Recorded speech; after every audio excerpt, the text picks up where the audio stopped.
Shall we come before the Lord in prayer? Shall we pray? Our Father and our God, we do come before thee and ask now for thy grace and thy blessing upon us as we come to worship thee on the Lord's day. Lord, bless us together, we pray, as we come to open the word of God and to worship, praise thee, speak of the Lord Jesus Christ. Lord, we pray, help us to give true and rightful expression to this gospel.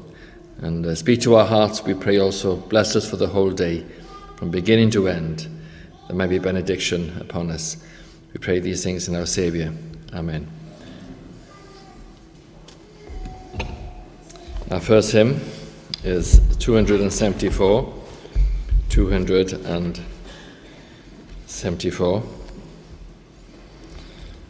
Oh, what matchless condescension the eternal God displays. Shall we stand to sing hymn number 274? Oh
Well, turn with me to John chapter 2 and verses 1 to 11 this morning. John chapter 2, as we continue in our series in the Gospel of John. We've come to chapter 2, verses 1 to 11.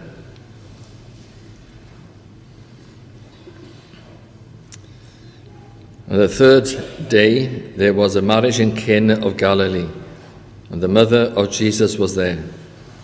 And both Jesus was called and his disciples to the marriage. And when they wanted wine, the mother of Jesus saith unto him, They have no wine. Jesus saith unto her, Woman, what have I to do with thee? Mine hour is not yet come. His mother saith unto the servants, Whatsoever he saith unto you, do it. And there were set there 6 water pots of stone, after the manner of the purifying of the Jews, containing 2 or 3 firkins apiece. Jesus saith unto them, Fill the water pots with water. And they filled them up to the brim. And he saith unto them, Draw out now, and bear unto the governor of the feast. And they bare it. When the ruler of the feast had tasted the water that was made wine, and knew not whence it was, but the servants which drew the water knew, the governor of the feast called the bridegroom, and saith unto him, Every man at the beginning doth set forth good wine, and when men have well drunk, then that which is worse. But thou hast kept the good wine until now. This beginning of miracles did Jesus in Cana of Galilee, and manifested forth his glory, and his disciples believed on him. Amen. May the Lord bless that reading of his word. Well, shall we sing to the praise of our God, Psalm 84 and verses 1 to 7.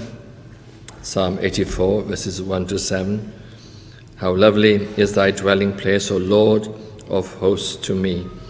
The tabernacles of thy grace, how pleasant, Lord, they be. Shall we stand to sing? Psalm 84, verses 1 through to verse 7.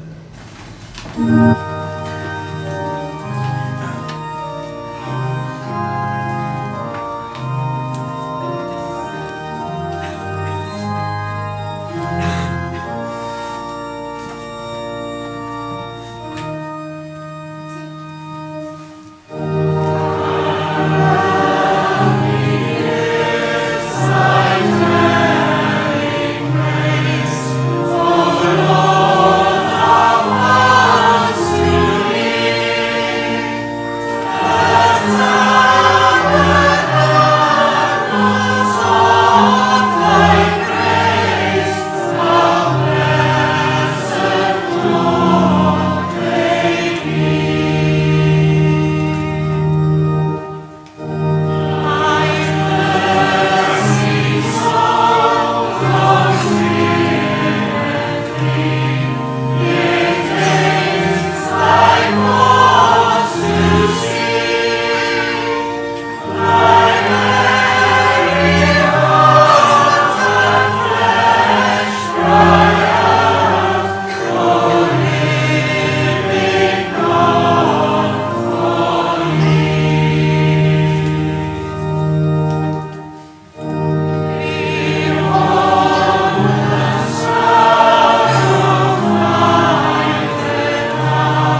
Welcome to the morning service. The meetings for the week are detailed on an invitation card like this and a slip like this that you can pick up from the table in the foyer.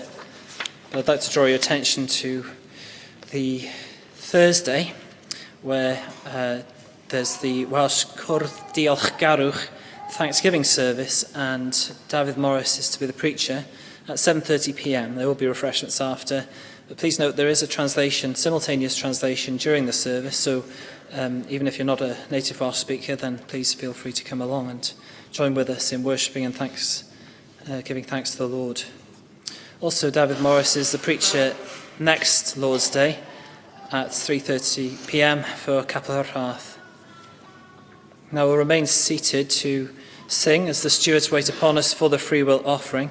It's hymn number 371. How sweetly flow the gospel sound from lips of gentleness and grace.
Shall we come before the Lord in prayer? Shall we pray? Our God and our blessed God, we come before thee, thou who art a holy and a great God. Lord, we bow in thy presence. Oh, this is thy house, O Lord, and the word of God is thy word, and this is thy day. And we pray, O Father, that we might be in the Spirit on the Lord's day, that thou, O Lord, might visit us and bless us and help us as we worship. We come, O Lord, in our great need especially.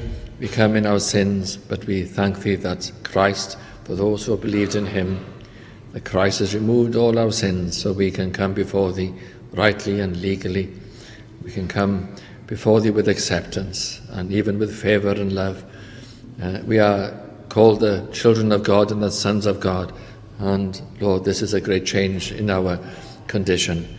Where we were children of disobedience, now we are children of obedience. We are saints in light. We thank thee, O Lord, for this great mercy and change, washing away our sins and putting in us a new heart. And yet we still come, O Lord, in the trials and the tribulations of this life, and we come in weakness very often, many things pressing upon us. We see the grace of the scriptures that speak to such people and comfort them and encourage them to press on to look to the Lord. We pray we might do the same, might not look to our own strength, or sometimes we just look to our weakness and feel desolate, but rather we might just look to thee, O Lord, and prove thee in all our circumstances. So we come today in our weakness, yet strengthened by thee, and most especially washed in the blood of Christ, dressed in his righteousness, with the great favour of heaven looking down upon us, as those who are the children of God, who love the Son. We pray we might be lifted up to the glories that there are in the head of the body, in the Lord Jesus Christ. We might not come short of his wonder and his glory. We think of how he manifested his glory here upon earth, revealed to men who he was. He was a Son of God, Almighty God. Revealed his heavenly nature, his divine power. This great presence which must have surrounded him and, O Lord, as he spoke and as he lived amongst men, how many must have felt that remarkable difference in him. And we pray so today that we might experience in our heart that remarkable difference, things not of this earth, things which are above and heavenly. The testimony of the Holy Spirit in our heart, and the preaching of the word, speaking to our heart, sanctifying us, building us up, prompting us, leading us, guiding us always. We might know these things. And we do pray for those who are outside this abundant and great life which works within us, this liveliness which is part and parcel of our being now that we are in Christ. But Lord, we pray for those who are formal in their religion, who have some kind of distant relation to it, in a sense of attendance without the heart being in it.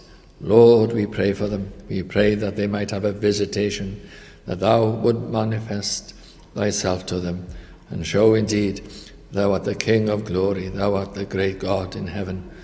And, O Lord, show also their need of the Lord Jesus Christ. They might suddenly, even though perhaps they've heard it many times, might suddenly realize within their souls they are unprepared to meet a holy God. And they need the blood of Christ to wash away their sins. And they, O Lord, might quickly go to thee even now, not even wait for the sermon, but pray now as we pray together, Lord, have mercy upon me. Son of David, have mercy upon me. And to cry in the heart, Lord, if there's no such cry near the people here, oh, Lord, have mercy upon them. Have mercy upon them. Let them feel their need, we pray, before the service is done or the day is done, and that they might truly come to the Saviour. What great need there is, not only in this place, but those streets around us. We pray for them, oh Father. These people whom we see, our dear neighbours, who we see day by day, Lord, we pray for them, that they might be moved in their hearts, drawn to God. They might not find their God in this world. They might not find their satisfaction in the material things of this world. These things which are bound to disappoint them in the end, and yet they pursue them as if they had great power and great blessings to give them. Lord, let them see the emptiness of these vessels. Help them, O Lord, to look to thee who art full of blessing, abundant and glorious, and can fill the heart with joy unspeakable and full of glory. Lord, we pray, help us all today. We do pray for our dear brothers and sisters across the land and the world who worship about this hour now, and maybe some before and some later. We remember them all, O Lord. Remember us as thy people on this Lord's Day. It is a Lord's Day all over the globe, and we pray, O Lord, thy people may be blessed today. Hear our prayers. Help us in our need. We pray these things in our Saviour, the Lord Jesus Christ. Amen.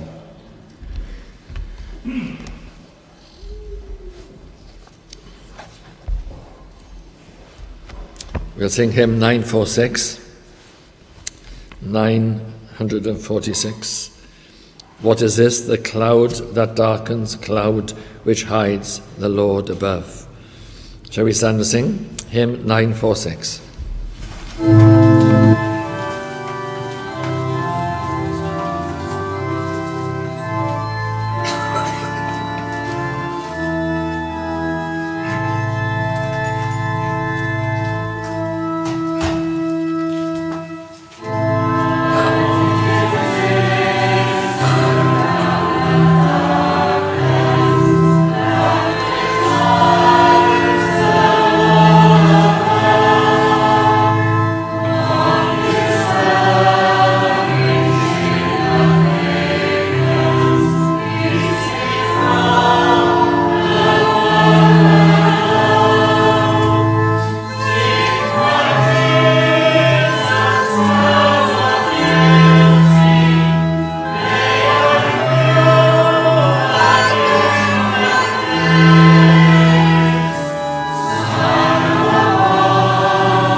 turn with me to John chapter 2 and verses 1 to 11.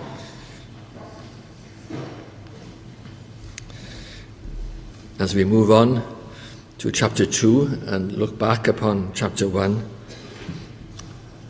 and we think of chapter 1, and those opening words are nothing short of momentous. In the beginning was the Word, those tremendous opening words.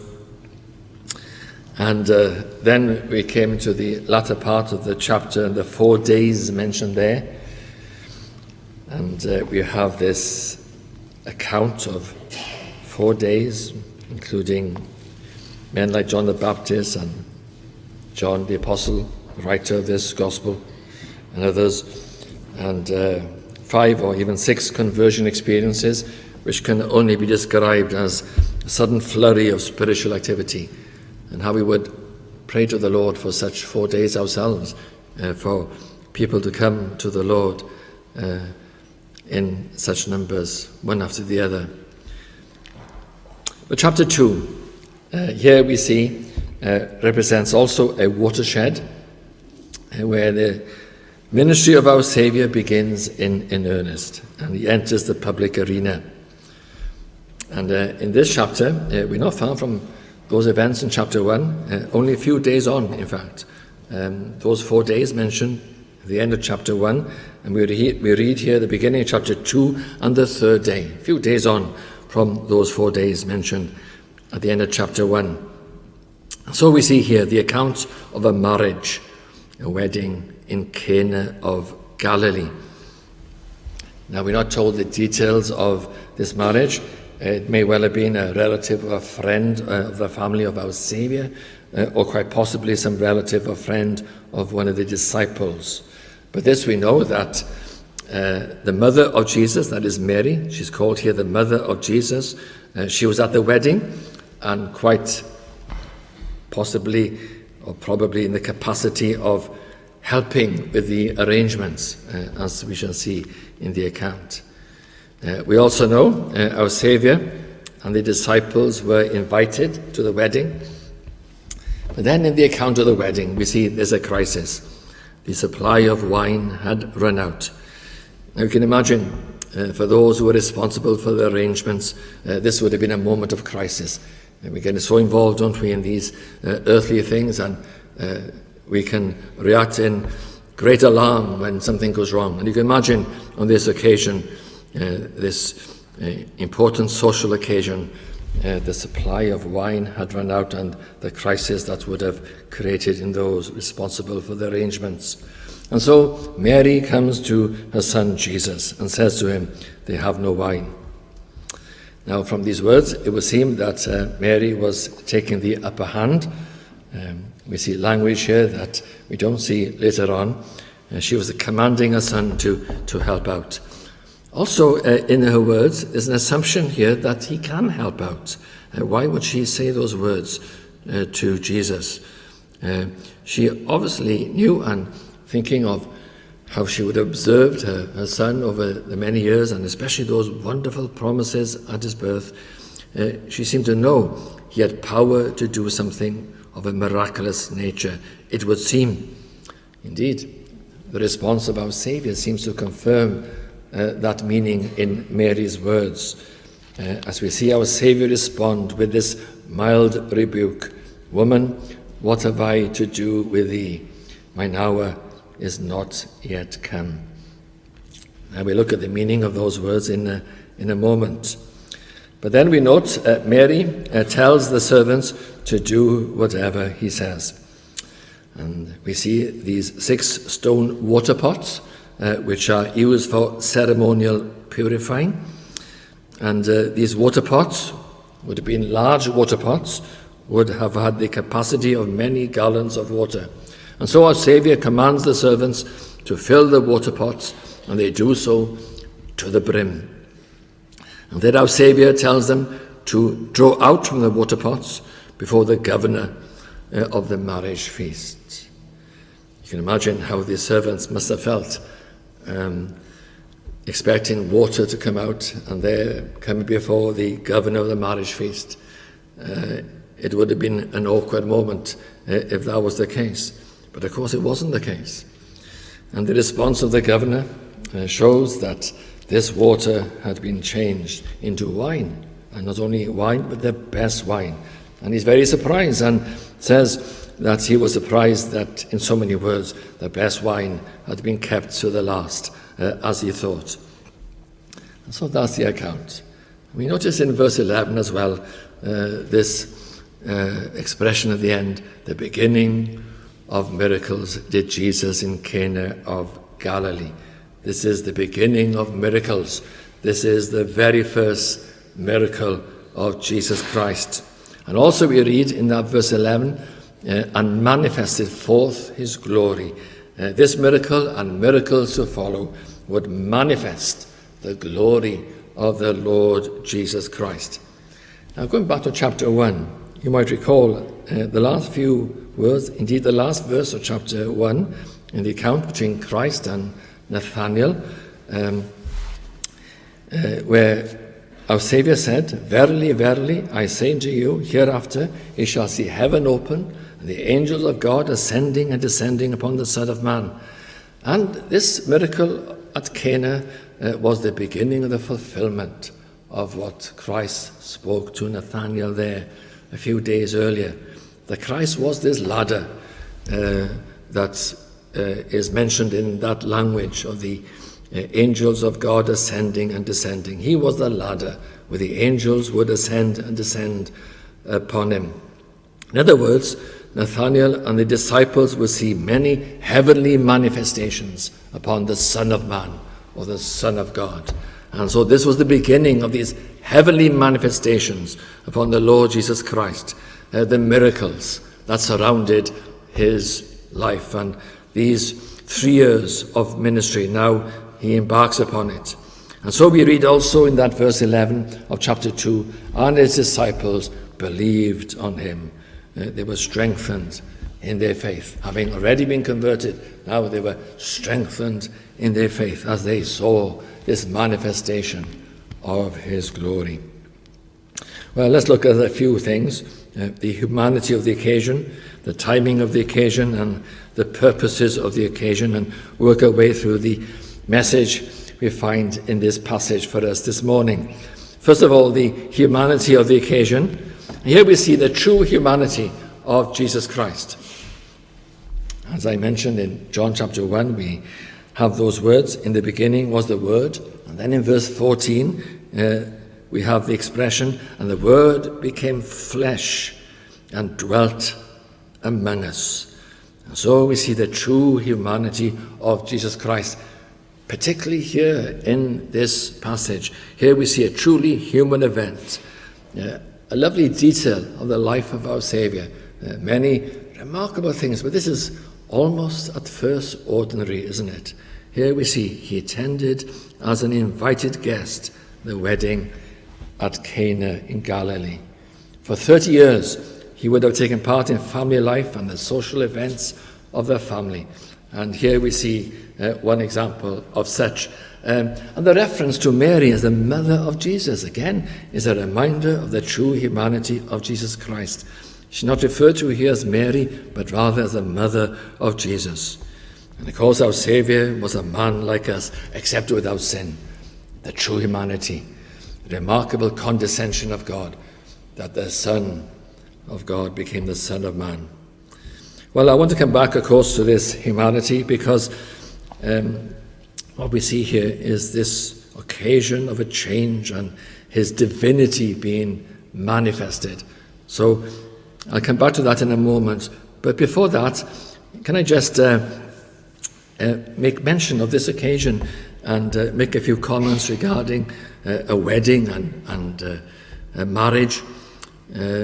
Our Saviour attended this wedding, and in a way you could say by association he was giving his blessing to this ordinance of God, a marriage of a man and a woman. Our Saviour was saying this is ordained of God by attending there, giving his blessing by his association. And indeed we could say that no wedding is truly blessed without him. He attended here as a guest, but there's a greater picture here that every wedding Every union of man and woman is only truly blessed when Christ is there with them. And then indeed they're heirs together of the grace of life.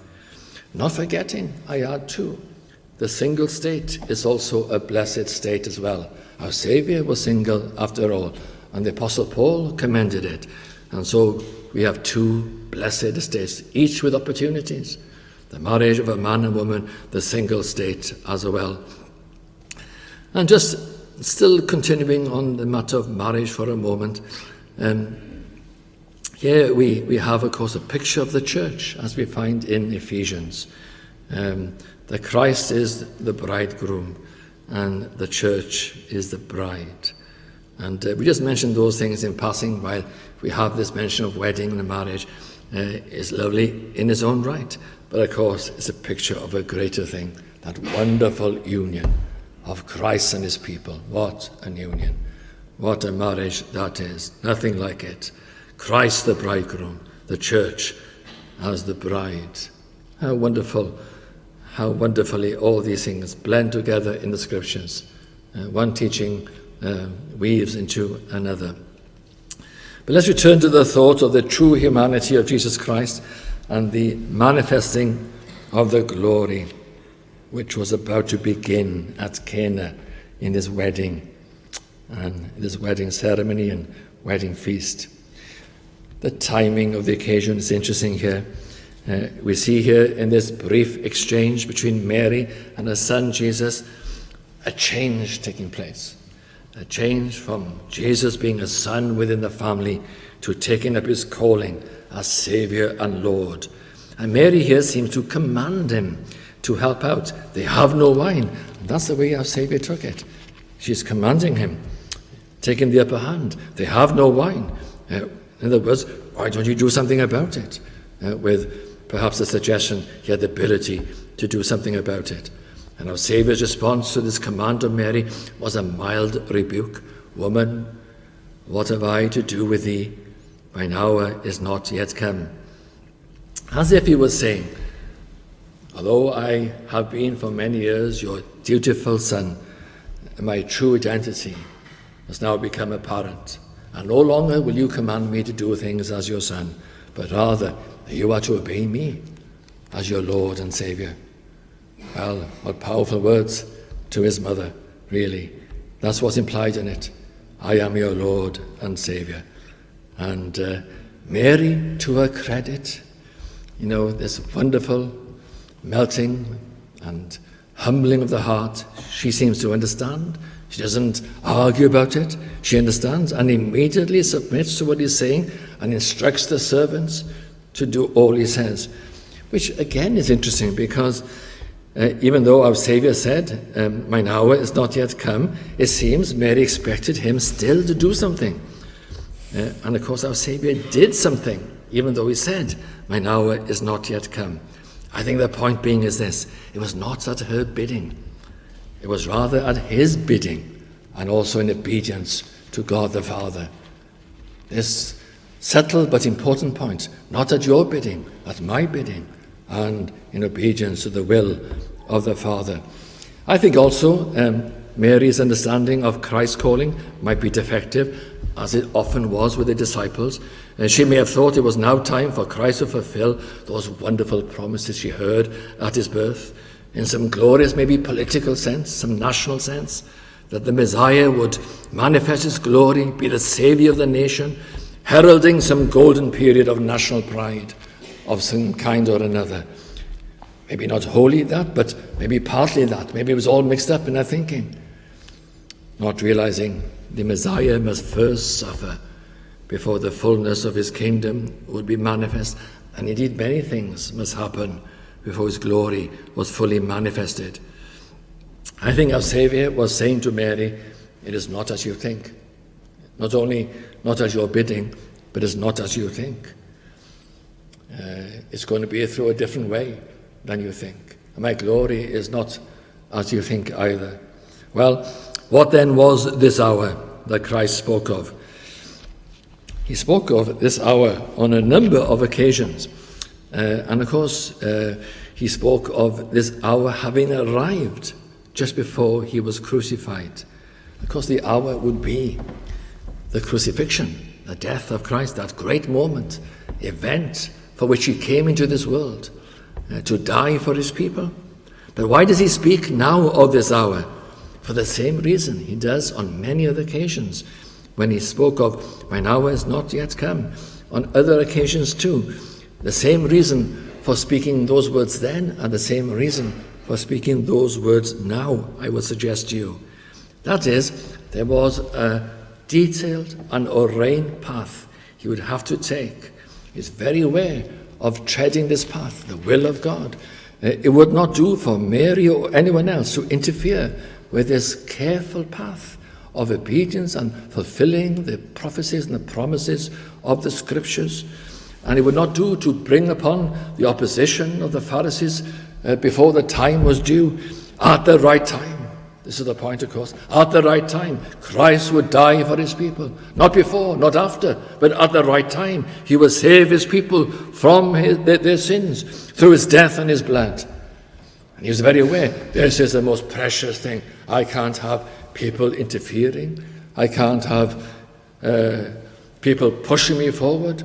No, there is a great sense of control and timing of the Saviour. He was in control of his life. He knew exactly what he must go through, because there would be a great glory that would come in the end, much larger probably than Mary and others had ever envisaged. But see here the sense of timing and great control. Our Saviour here was about to announce himself to the world. It was a critical moment. This was the first miracle. It was a critical moment. He couldn't have men and man's fingerprints upon it. He was in control, as he was in control of his death, and offered himself. Remarkable. You read the account of his death, the control he had in his dying. But also here, at the beginning of his ministry, he was controlling it all, sense of timing. He was about to announce himself to the world through this first miracle at Cana of Galilee. Well, what about the purposes of this occasion? Well, let's see how these events manifest his glory, what they say about the Lord Jesus Christ. Like all his miracles, this miracle is simply miraculous. Difficult sometimes to say when one miracle is more miraculous than another. Maybe some, perhaps, are more astounding, but they're all miraculous. Because we know, don't we, that you can't turn water into wine. The two are very different substances. Think of the thing, from a scientific point of view and chemically. I mean, they're so different, water and wine. They're not alike at all. They don't transform one to the other.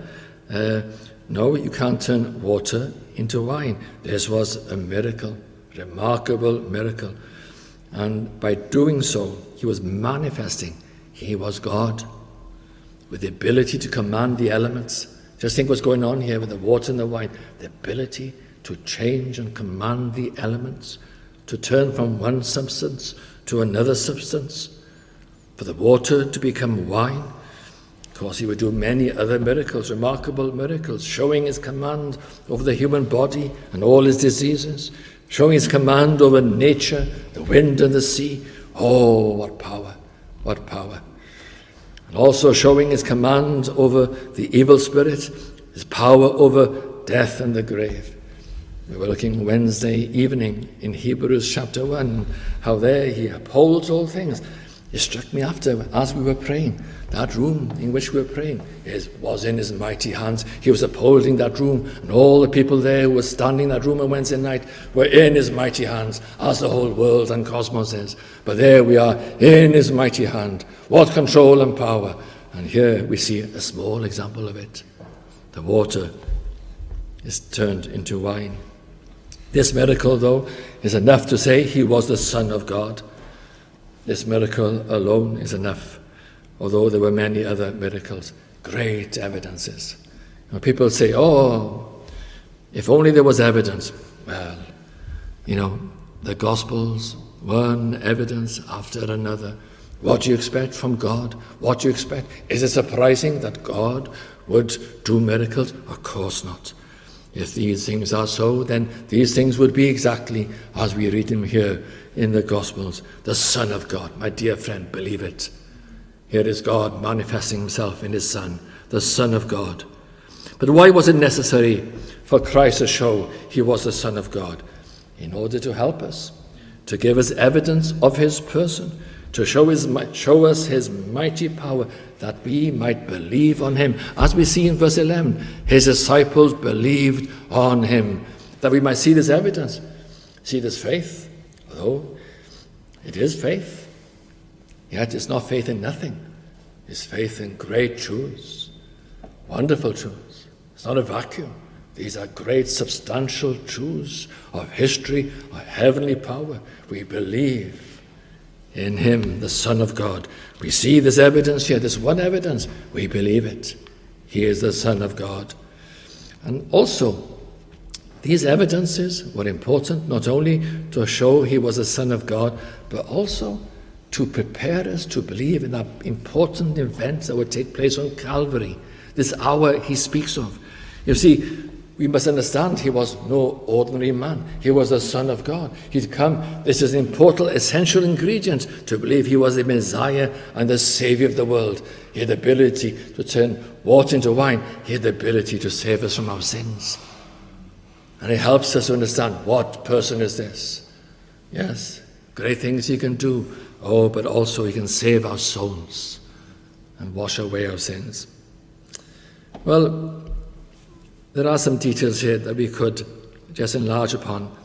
I hope I'm not over-applying these small details, although myself I think there's something in it. I've read some lovely comments on these verses, and I'd like to share those comments with you and make them my own comments too. We see in some of the details of this miracle something of the nature and the character of the gospel symbolized. Some have said of these water pots, which were used for ceremonial purification and the holding of water.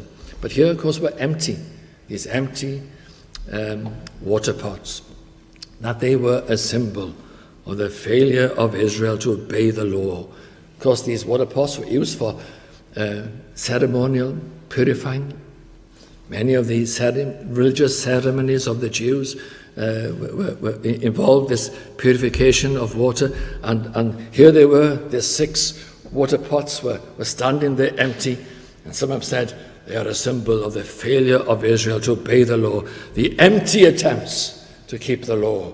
And then, of course, when Christ came and took these water pots and filled them with wine, here's a great indication, a symbol of the riches of the gospel. He would replace this emptiness with this wine, the richness of the wine.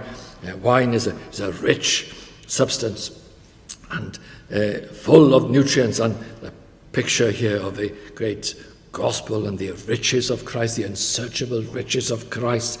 We think of the fullness with wine, and we think of the fullness of the Lord Jesus Christ. It's a wonderful picture there, the emptiness of the water pots, and there you have to the brim, there they are, where this wine, the best of wine and the best of the gospel. Well, could they be possibly a picture of some here this morning? Are you the empty water pots, or are you the water pots filled with this richness of wine and this fullness of Jesus Christ? That is the great contrast. What is your heart like?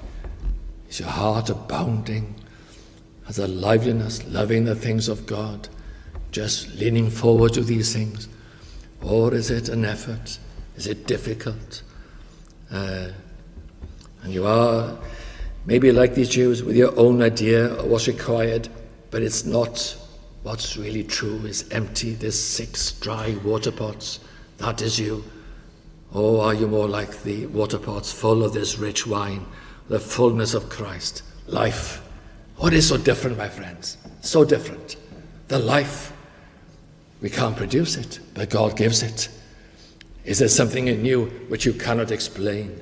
That God has done something to you, has saved your soul and filled you with his riches. And you're amazed at yourself, even though you often fail the Lord, and yet, even in that failure, there is this desire to love him and obey him And when you do, your heart rejoices that you are the Lord's. Which are you, my friend? The empty water pots? Oh, the water pots filled to the brim with this rich wine. Just another thought on this wine. Was not the wine a symbol of the blood of Christ? And there, not the purification of water, but going further, the purification of the blood. The blood was required. A sacrifice was required to remove our sins. Our sins are not easily removed. Our sins, the wages of our sins is death. And somebody had to die. And Christ was that person who died on the cross. His blood was shed to cleanse us, to take away what we deserve, the death, the judgment, the wrath of God upon our sins. He took it. And so, through believing in him, his blood removes our judgment. That's what happens. As we entrust ourselves to him, he takes care of us and removes our sins through his death. How wonderful that is. And even that could be in this picture. But also, coming back to this thought of the water pots being filled to the brim, again, not just the richness of the wine, but the fact they're filled to the brim. Isn't there something of the fullness of Christ in John 1 verse 16? Of his fullness we have received. And this is the gospel we have.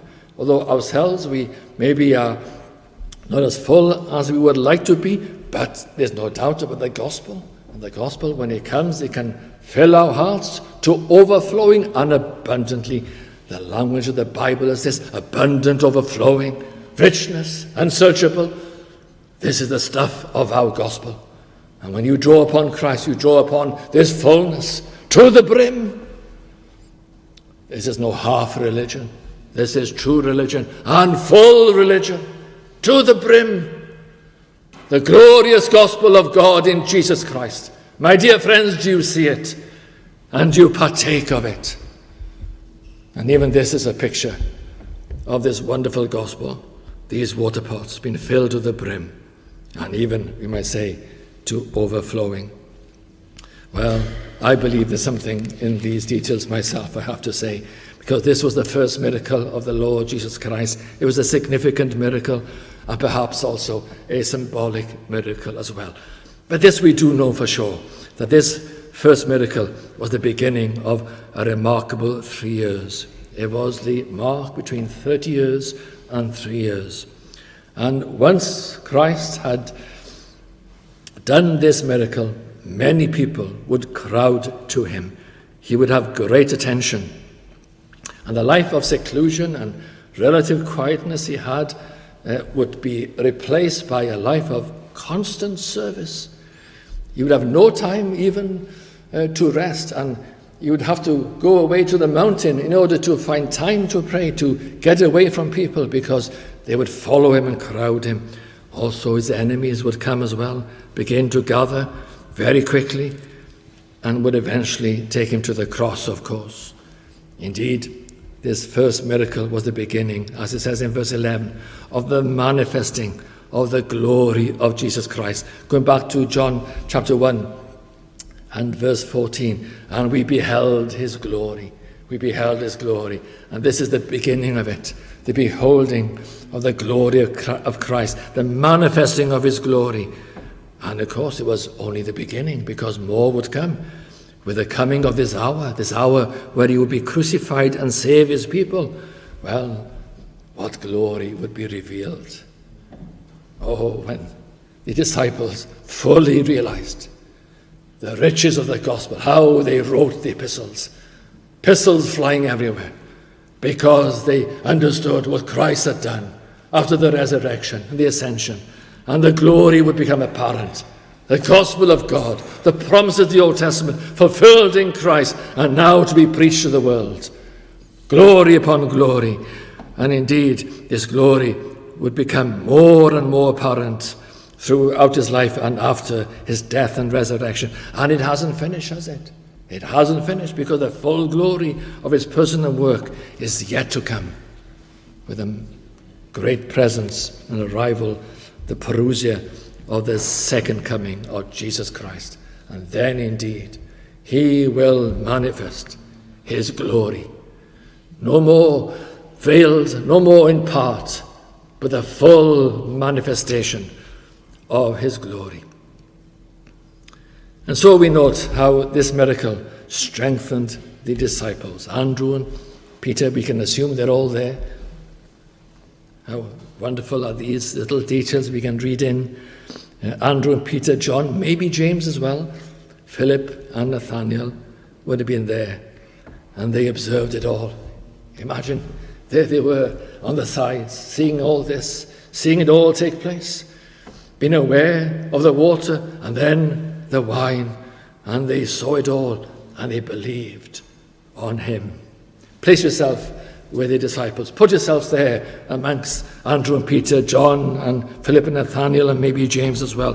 Put yourself there. Observe it all through faith. Here's the word of God before us. You're not disadvantaged, really. Yes, they were there, but you have the word of God and the Spirit of God working on your heart. Place yourself there. Look upon him. See what he does. And believe, my dear friend. Believe on him. And be strengthened in your faith. Many people need to believe in the first place, of course, the gift of faith. And we call upon you this morning to repent of your sin and believe in the Lord Jesus Christ and enter these wonderful riches, the empty water pots to be replaced with these water pots full of the fullness and the riches of Christ, but also for the Lord's people who have been saved. Oh, we can increase in faith. And we become more and more witnesses, not just of the initial conversion, but since then, like these men here, they were converted, and now they believed on him, they were strengthened. And as you are under the word of God and study the word of God, and the Lord draws near to you, believe on him, respond and believe, and be strengthened in your faith. Oh, may the Lord strengthen us more and more. May we respond to him, and by responding to him, it would seem to me we invite him to come again and again. Well, shall we pray? Our Father and our God, bless these words this morning as we think of this first miracle of the Lord Jesus Christ when he manifested his glory. Now, Lord, we pray, manifest thyself to us. O Lord, draw near to our services. Reveal, O Lord, thou art the Son of God. Reveal also the wonderful glories of the gospel and all the great things that will take place. O Lord, place these in our minds too, the great hope of our salvation, the second coming and the glory of heaven, and there to know thee and to be with thee. Lord, we pray that these things in which we believe, Lord, we pray we might be strengthened in our faith, and they might take a firmer grip, a firmer, stronger hold upon our heart and our souls. We pray these things for thy glory, O Lord, so that we might serve thee and be like the apostles, witnesses and people who testified to the wonder and glory of the Son of God. Hear our prayers, O Lord, and hear them in him. Amen. Well, shall we sing our closing hymn, which is 530, 530. God of the covenant, triune Jehovah, marvels of mercy adoring we see, seeker of souls in the councils eternal, binding thy lost ones forever to thee. Shall we stand to sing 530?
grace of the Lord Jesus Christ and the love of God and the communion of the Holy Ghost be with you all. Amen.